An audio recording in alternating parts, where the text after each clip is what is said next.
വന്നാ മുമ്പ് വന്നപ്പോഴും കാണാൻ പറ്റിയില്ല. ഞാൻ അറിഞ്ഞില്ല. ഒന്ന് തുറന്നല്ലേ എന്നാ. അയ്യോ അണ്ണ അണ്ണ അണ്ണ അണ്ണന്റെ വീട് എവിടെ എന്നാ? നമ്മൾ തിരുവനന്തപുരത്തുകാരാണ്. ഭർത്താവ് ഇവിടെ വില്ലേജ് ഓഫീസിലാണ് ജോലി. ഓ, ഇതിലും വലിയ വലിയ പള്ളിക്കൂടങ്ങളൊക്കെ നമ്മളെ നാട്ടിലോട്ട് കേട്ടാ. അയ്യോ അണ്ണ ഇനി മിണ്ടൂലേ? അമ്മച്ചിയാണോ മിണ്ടൂലേ? Yes, sir. Yes. Yes. Yes. Yes. Yes.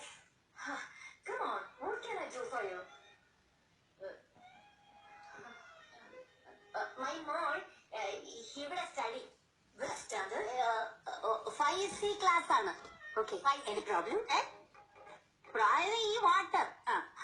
Water is not a problem here. See, there are 2 tanks in the compound here, and these supply mineral water for the children, not a canteen. Not a water. Then, bottle. Why do you bring bottles to the school? The students can buy water from the canteen. Sometimes you know these bottles might break.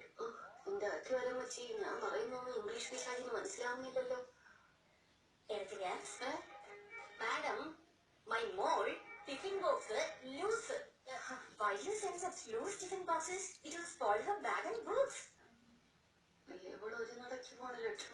See, wasting time is over. I have a meeting to attend to. Anything more? Yes. What? നിന്റെ അമ്മായിയമ്മ പെറ്റു കൊച്ചിന് പേരിട്ടു ചിഞ്ചു പോയി ഉപ്പോനെ എന്താ പറഞ്ഞ അപ്പൊ തലക്ക് വിളിച്ച മലയാളം പറയാൻ അറിയാല്ലേ? എന്റെ കൊച്ചു ദിവസവും ക്ലാസ്സിൽ കൊണ്ടുവരുന്ന ചോറ്റുപാത്രവും വെള്ളം കൊണ്ടുവരുന്ന കുപ്പിയും കൊണ്ട് കളയണമെന്ന്.